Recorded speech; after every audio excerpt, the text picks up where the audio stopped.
ये राज्य सरकार और संगठन मिलित भाव में केन्द्र 11 वर्ष आम राज्य में मोहन माझी सरकार 1 वर्ष पूर्ति उपलक्षे कार्यक्रम सारा ओडिशा चलुची सारा देश में 11 वर्ष पूर्ति चलुची। ये कार्यक्रम बाबद आम संगठन विभिन्न प्रकार तार सांगठनिक कार्यक्रम बनईला। या आगु राज्य में सांबादिक सम्मेलन राज्य में प्रशिक्षण शिविर होता, जिले में प्रशिक्षण शिविर होता एवं जिले में सांबादिक सम्मेलन गतकाली ये प्रत्येक मंडल में प्रत्येक जोन वाइज आपंकर ये कार्यक्रम हम दीर्घ वर्ष 11 वर्ष 1 वर्ष जो नानादि आम कार्यक्रम योजना करूँ लोकों मध्य आम करने प्रचार प्रसार करने सोशल मीडिया तथा नेतृत्व मानक नहीं योजना अच्छी। या सहित आज जिला तमाम विकास वाहन नाम एक रथ बाहर से प्रत्येक पंचायत पंचायत बुलिबो एवं से उभय सरकार जो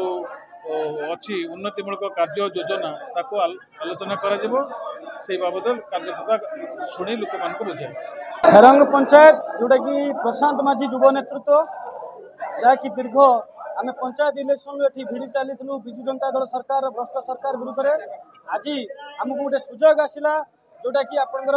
मंडल स्तरीय जो समावेश आम पंचायत होता से समावेश पर आम गोटे मिश्रण पर्व अनुष्ठित करूँ जोटा कि 80 परिवार विजु जनता दल 80 परिवार से आज विधिवत भाव आमर नेता मनमोहन भाई एवं नरेंद्र मोदी प्रधानमंत्री एवं आम राज्य सरकार जो मोहन माझी सरकार वर्ष पूर्ति अवसर में आज 80 परिवार विजु जनता दल को परित्याग करी ये भ्रष्ट सरकार को परित्याग करी आज भारतीय जनता पार्टी सरकार में सामिल होती एवं भारतीय जनता पार्टी खेरंग पंचायत सर्वोपरि निर्वाचन मंडल नेतृत्व एवं जिला स्तरीय नेतृत्व उपस्थित आम समस्त आगे स्वागत कलु। आगामी दिन में ये पंचायत केमी भारतीय जनता पार्टी एक दृढ़ जवाब देव विजु जनता दल सरकार को आम से प्राणे प्राणे उद्यम करूँ एवं आम चेष्टा भी जारी रही। आज बाबा आखंडलमणि मंडल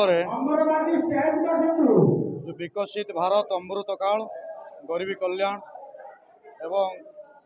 केंद्र सरकार 11 वर्षर सफलतार उपलब्धि राज्य सरकार 1 वर्षर उपलब्धि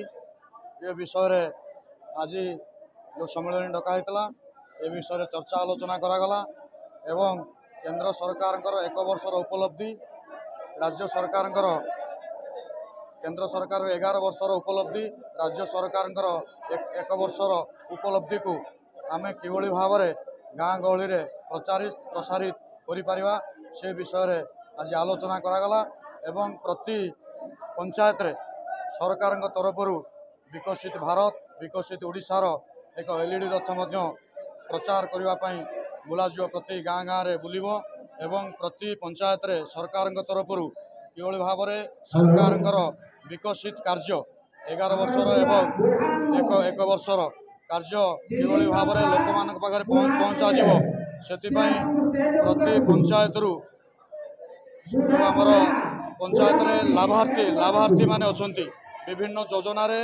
केंद्र सरकार योजना रे राज्य सरकार योजना रे जो माने लाभ उठे से लाभार्थी मानकर सम्मिलनी प्रति पंचायत रे कराजिवो सेति पई मध्ये एटी योजना करागला।